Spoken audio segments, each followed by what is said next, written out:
Hey guys, welcome back to my channel. My name is Tobias, and in today's creature feature, we are going to be taking a look at the Mexican red-knee tarantula, also known as the Brachypelma hamori. She got two little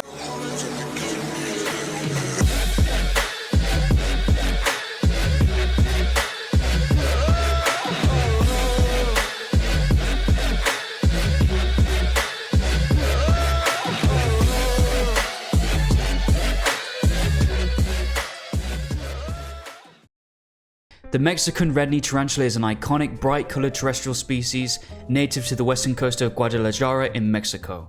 This bulky species is known for its docile nature and beautiful coloration, as well as its hardy lifespan which can reach into the late 20s. Mexican red-knees live in a very hot and dry climate, but luckily they are very hardy species. I would recommend keeping them more on the dry side and overflowing the water dish every now and then. They love to be out in the open, so I usually put my adults in 1 foot by 1 foot square enclosures. I find this to be the optimal space for most adult tarantulas.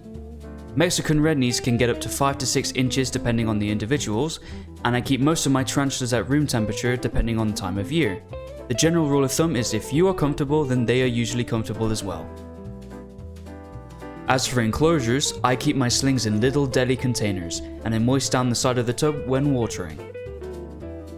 For my juveniles, I like to keep them in either these plastic tubs or the acrylic ventilation boxes that I bought off Amazon. And for my adults, I like to keep them in my 1 foot by 1 foot square glass enclosures. They make excellent displays.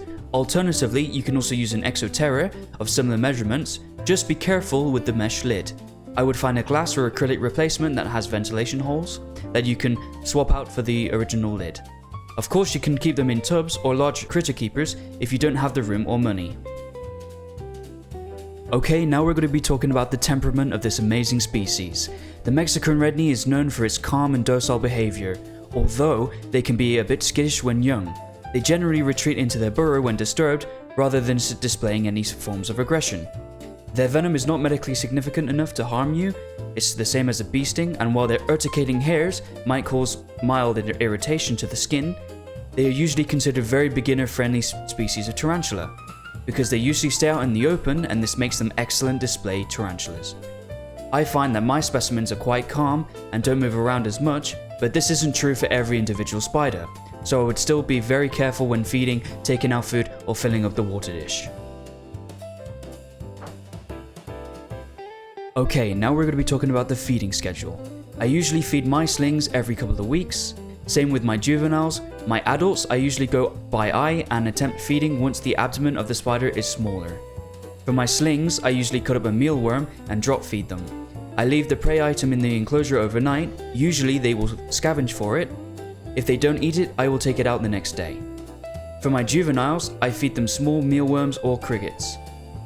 And for my adults, I usually give them superworms or dubia roaches when available. The growth rate of this species is quite slow, taking years to fully mature into an adult spider, but that means you get to see your wonderful pet grow over time. The Mexican red-knee tarantula is known for its striking appearance, with velvet black legs with contrasting bright orange markings on the legs. It gives it a unique, captivating look. It's known for its calm and docile nature, and it's often the first tarantula that many new hobbyists look at when choosing their first spider.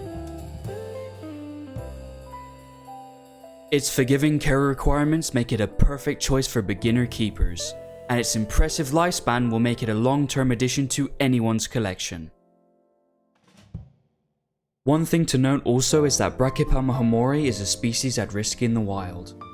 While Brachypelma hamori is very popular in the pet trade, it is important to note that habitat loss in Mexico has affected the wild population. And this species has been subject to smuggling in the past, so it's best to only buy from captive bred vendors and breeders.